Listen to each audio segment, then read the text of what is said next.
75 ஆண்டுகளுக்கு பின் பெய்த கனமழையால் திக்கி திணறி போய் உள்ளது வளைகுடா நாடுகளான துபாய் மற்றும் ஓமன். கடந்த ஞாயிற்றுக்கிழமை ஓமன் நாட்டை கடும் புயல் ஒன்று தாக்கியதை தொடர்ந்து செவ்வாய்க்கிழமை துபாயையும் புரட்டி போட்டது கனமழை. 2 ஆண்டுகளில் பெய்ய வேண்டிய மழை 24 மணி நேரத்தில் கொட்டி தீர்த்து உள்ளது. இரு நாடுகளின் எல்லையில் உள்ள அல் அயன் நகரில் 254 மில்லிமீட்டர் மழை பதிவாகி இருப்பதை நிபுணர்கள் சுட்டி காட்டியிருக்கின்றனர். இதனால் ஓமனில் 19 பேர் பலியாகி இருக்கின்றனர்.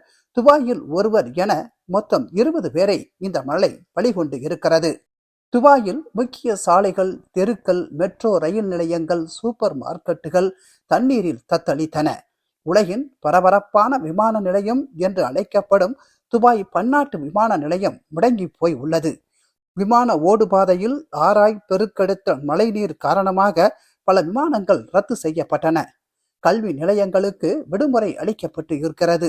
துபாயில் காணப்பட்ட இந்த காட்சிகள் 2015 மற்றும் 2023 சென்னை பெருநகரம் எதிர்கொண்ட மழைக்கால பாதிப்பை கண்முன் கொண்டு வருவதாக இருக்கிறது. துபாயில் உள்ள சாலைகள், தெருக்கள் மற்றும் வீதிகள் கனமழையை எதிர்கொண்டு வழிந்தோடும் அளவிற்கு வடிவமைக்கப்படவில்லை என்ற குற்றச்சாட்டு எழுந்திருக்கிறது. மேலும் இந்த கனமழைக்கு துபாயில் அவ்வப்போது மேற்கொள்ளப்படும் செயற்கை மழை பெய்விப்பு முறையே காரணம் எனவும் கூறப்படுகிறது. அதாவது கிளவுட் சீடிங் எனப்படும் மேக விதைப்பு முறையில் அங்கு செயற்கை மழை பெய்விப்பது வழக்கம். அதுவும் இந்த கனமழைக்கு காரணம் என குற்றச்சாட்டு எழுந்திருக்கிறது. கோடை காலத்தில் துபாயில் 50 டிகிரி செல்சியஸ் அளவிற்கு வெப்பநிலை காணப்படும். அப்போது ஏற்படும் தண்ணீர் பற்றாக்குறையை போக்க இது போன்ற கிளவுட் சீடிங் முறை பின்பற்றுவது வழக்கம். கிளவுட் சீடிங் முறை பின்பற்றியதன் காரணமாகவே இப்போது கனமழையை எதிர்கொண்டு துபாய் தத்தளிப்பதாகவும் விமர்சனங்கள் எழுந்திருக்கின்றன. அது தொடர்பாகவே தற்போது சர்வதேச வானிலை நிபுணர்கள் இடையே விவாதங்களும் ஓடிக்கொண்டு இருக்கிறது.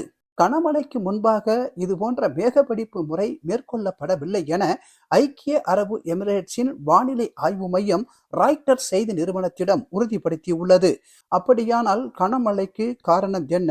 அது குறித்து உலக அளவில் வல்லுநர்கள் என்ன சொல்கிறார்கள்? காலநிலை மாற்றத்தால் ஏற்பட்ட மோசமான விளைவே இந்த கனமழைக்கு காரணம் என்றும் இது உலக நாடுகளுக்கு விடப்பட்ட எச்சரிக்கை என்றும் பல்வேறு நிபுணர்களும் கூறியிருக்கின்றனர். இது குறித்து லண்டன் இம்பீரியல் கல்லூரியின் காலநிலை மூத்த விரிவுரையாளர் ஃபிரிடெரிக் ஓட்டோ, வெப்பமான வளிமண்டலம் அதிக ஈரப்பதத்தை வைத்திருக்கும் என்பதால் காலநிலை வெப்பமடைவதால் உலகம் முழுவதும் மழை பொழிவு அதிகமாகி வருவதாக கூறியிருக்கிறார். துபாயில் அதிக மழை பெய்ததற்கு மேக விதைப்பு காரணமல்ல என்றும் அவர் உறுதிப்படுத்தியிருக்கிறார்.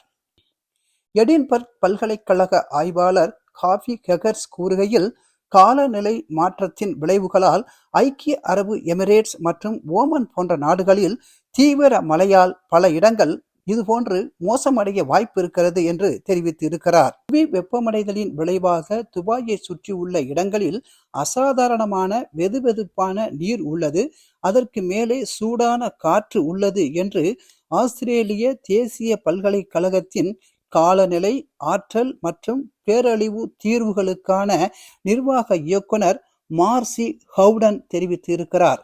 காலநிலை மாற்றத்தால் பாலைவன நாடுகள் என்று அழைக்கப்படும் துபாய் மற்றும் ஓமனில் கொட்டி தீர்த்த கனமழை மற்றும் வெள்ளப்பெருக்கு மற்ற நாடுகளுக்கு ஒரு எச்சரிக்கையாகவே அமைந்திருக்கிறது.